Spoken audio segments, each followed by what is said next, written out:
everybody. I'm really excited to be your teacher again next year, and I thought I'd read you a story. But do you know where we are? We're in the Year 1 outdoor classroom, and I thought this would be a good place to have a story. And the one I've chosen today is called Little Red Riding Hood, and I know you know the story, but this one has some changes in it. Little Red Riding Hood.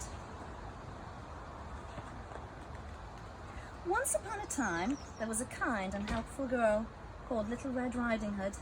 She lived with her mum in a cottage at the edge of the forest. It does look nice, doesn't it? One morning, Little Red Riding Hood's mum asked her for help.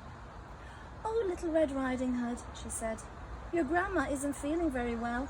Please, would you take her a basket of food?" Soon, the basket was packed and Little Red Riding Hood was ready to go. Can you see why she's called Little Red Riding Hood? As Little Red Riding Hood was leaving, her mom gave her a warning. "Be careful in the forest and beware of the big bad wolf," she said. And Little Red Riding Hood went on her way.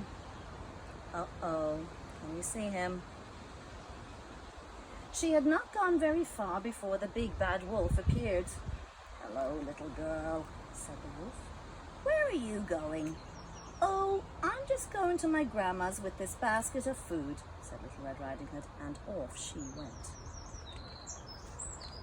Little Red Riding Hood soon came to a clearing in the forest filled with lovely flowers. There's daisies and there's poppies.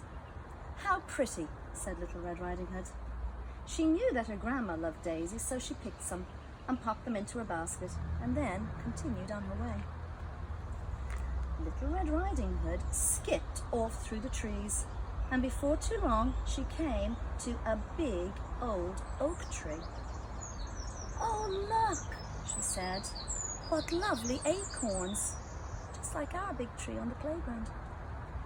I'll put those in my basket. You never know when they might come in handy." So now she had flowers and acorns in her basket, and Little Red Riding Hood continued on her way. Do you know what these are? Lots and lots of bees in their hives. Little Red Riding Hood wandered along, and by she came across a bear with a huge jar of honey. "Hello," said the bear. "Can you help me pour the honey into my jars? You can take a jar with you if you do." So Little Red Riding Hood stopped to help the bear. Then she had flowers and acorns and honey in her basket, and Little Red Riding Hood skipped off through the trees. In next to no time, Little Red Riding Hood arrived at her grandma's house.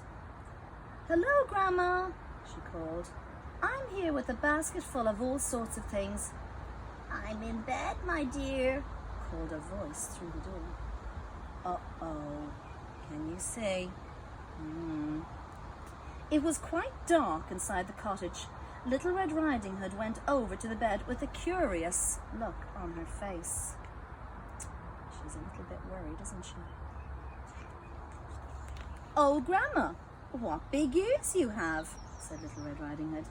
"All the better to hear you with, my dear," came the reply. "Oh, Grandma, what big eyes you have," said Little Red Riding Hood. "All the better to see you with, my dear," came the reply. "Oh, Grandma, what big teeth you have," said Little Red Riding Hood. "All the better to eat you with, my dear," said the big bad wolf. He'd been disguised as Grandma all along. And with that, the wolf jumped out of the bed and chased Little Red Riding Hood around the room.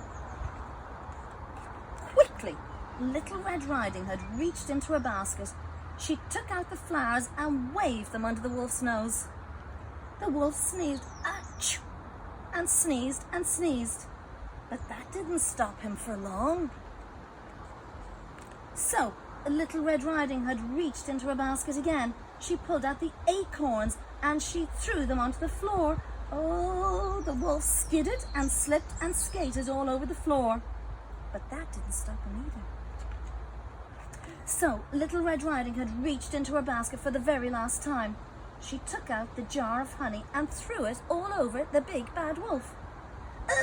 Yuck! I'm covered in sticky honey, yelped the wolf. Just you wait and see what happens next, said Little Red Riding Hood. The sticky honey smelled so delicious that a swarm of bees flew in through the window and chased the wolf out of the door. The big bad wolf ran down the road and he was never, ever seen again. As soon as the big bad wolf had gone, Little Red Riding Hood unlocked the cupboard and out jumped Grandma. Little Red Riding Hood laid out the delicious food from her basket. Then she and her grandma had a wonderful feast, and they both lived happily ever after. Bye.